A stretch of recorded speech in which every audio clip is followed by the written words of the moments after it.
Bienvenue sur Souffle et Révélation. Je suis Jean Thierry, auteur de L'éveil du dialogue sacré, Manifester sans effort et la véritable prière, et fondateur de la méditation dialoguée. On entend souvent cette phrase, prononcée avec une légère fierté. Je suis spirituel, mais pas religieux. Mais au fond, est-ce une simple coquetterie de langage ou bien une distinction profonde qui change vraiment notre manière de vivre? Aujourd'hui, dans ce premier épisode, nous allons déshabiller ces deux mots, retrouver leur squelette, leur os. Parce que pour méditer avec justesse, il faut d'abord savoir quel territoire on explore. Et cette série, Souffle et Révélation, est née d'une conviction simple. La spiritualité n'est pas un luxe pour les âmes sensibles. C'est l'air que nous respirons, sans le savoir. Alors commençons, par le commencement, par les mots eux-mêmes. En latin, le mot spiritus signifie le souffle, l'air, le vent, la respiration.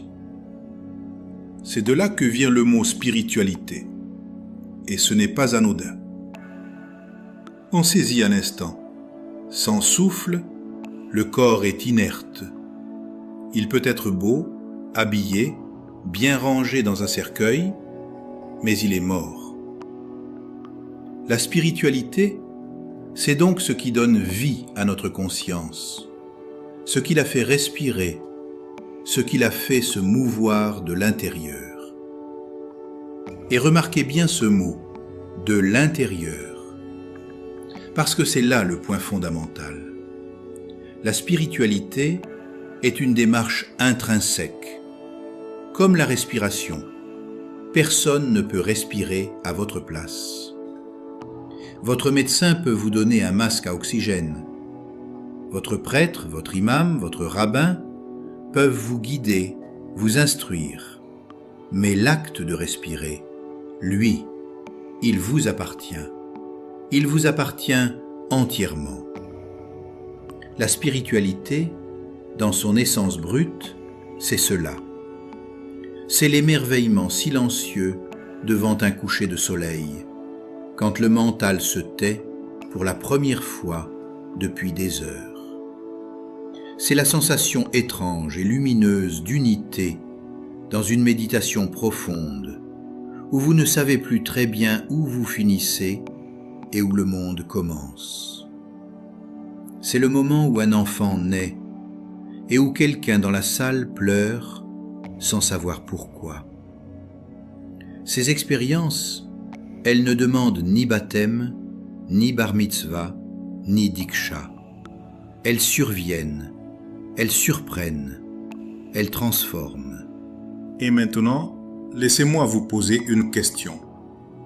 Une question simple, qui n'est peut-être pas si simple.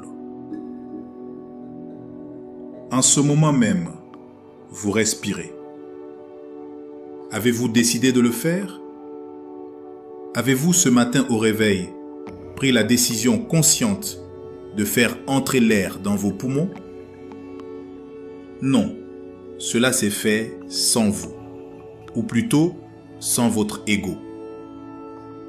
Prenez 30 secondes, fermez les yeux si vous le pouvez, et observez simplement votre souffle, sans le contrôler, sans le modifier. Juste, regardez-le vivre. Et maintenant, écoutez. Écoutez au plus profond de vous. Il y a une voix. Pas la voix de vos pensées. Pas la voix de vos peurs ou de vos désirs. Une voix plus ancienne, plus calme, plus vraie.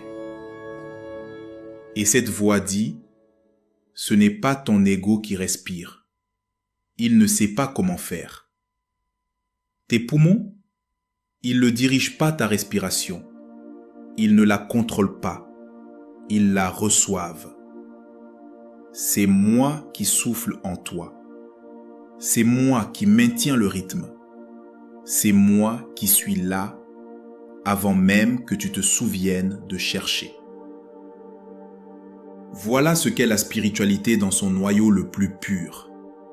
Pas une croyance, pas une pratique, une reconnaissance. Maintenant que nous avons touché le spiritus, laissons-nous guider vers l'autre mot. Religion. Et là aussi, l'étymologie nous offre une surprise. Le mot vient du latin et il a deux racines possibles. Deux racines, deux lectures.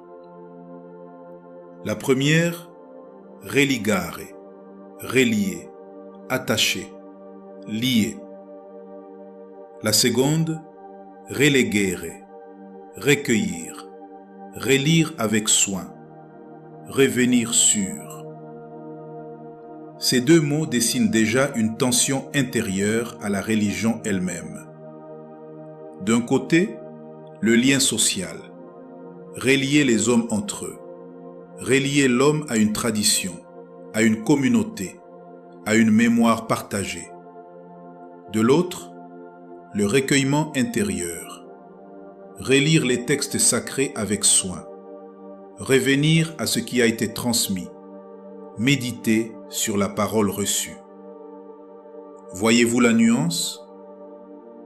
La religion n'est pas par essence l'ennemi du souffle. Elle est, dans son intention première, un système de transmission. Elle relie l'homme à un groupe, c'est sa dimension sociale. Elle relie l'homme à une tradition, c'est sa dimension historique. Et elle propose des rites, des dogmes, des pratiques pour encadrer le souffle, pour lui donner un canal. Laissez-moi vous donner une image.